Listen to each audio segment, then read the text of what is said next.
Саламы китеп. Чыгуу 13-21-22 Муса булутту ээрчип баралы. Ысырайыл эли Мисирден чыккандан кийин Канаан жерине барышы керек экенин билишкен, бирок так кайсы жол менен барарын билишкен эмес. Илгери алардын ата-бабалары Ибрайым, Ысқақ жана Жакыптын уулдары мал багып, чөлдү кыдырып жүрүшкөн. Ал эми өздөрү болсо 400 жылдан ашуун убакыт бою Мисирде гана жашап келишкендиктен чөлдүн жолдорун такыр билишкен эмес.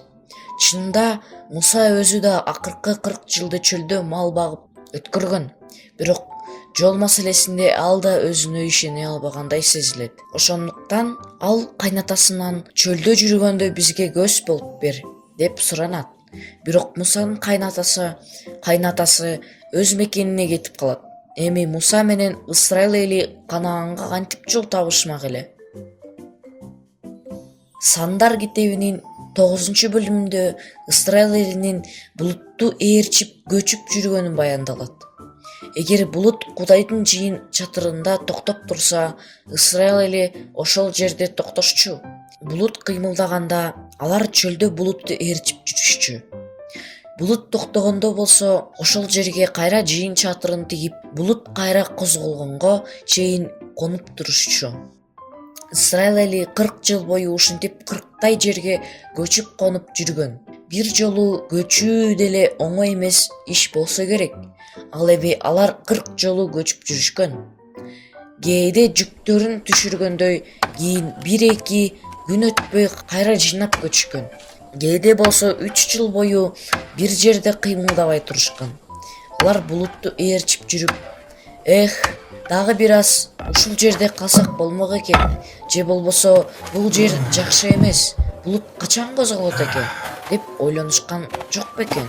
Булут кээде эл кеткиси келгенде токтоп калчу, кээде эл калгысы келгенде ордунан козголчу, кээде чатыр тигүүгө ыңгайсыз суусу жок жерлерде да токтоп калган.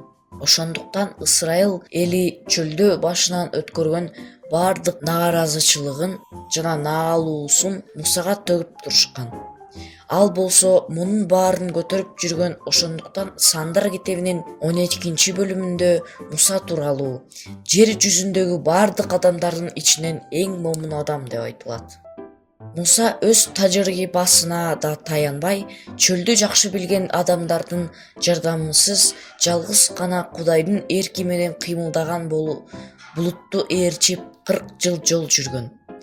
Акырында ошол булут Ысырайыл элин Канаан жерине жеткирген. Достор, жаңы жыл башталды. Балким бизге да чөл сыяктуу белгисиз жолдор менен жүрүүгө туура келер. Жашообуз качан токтош керек экенин, кайсы жерде токтош керек экенин билбеген жашоо болушу мүмкүн. Ошондуктан бүгүнкү сөздү бекем сактап жүрөлү. Кудай Ысырайыл элин Канаан жерине жетелеп баргандай эле биздин жашообузду да өзү тандаган жерге жетектеп алып барат. Жылдын аягында Кудай Ысырайыл элин булут менен жетектегендей эле бизди да булуттай сөзү менен жетектегенин ыраазычылык менен моюнга алган адамдар бололу.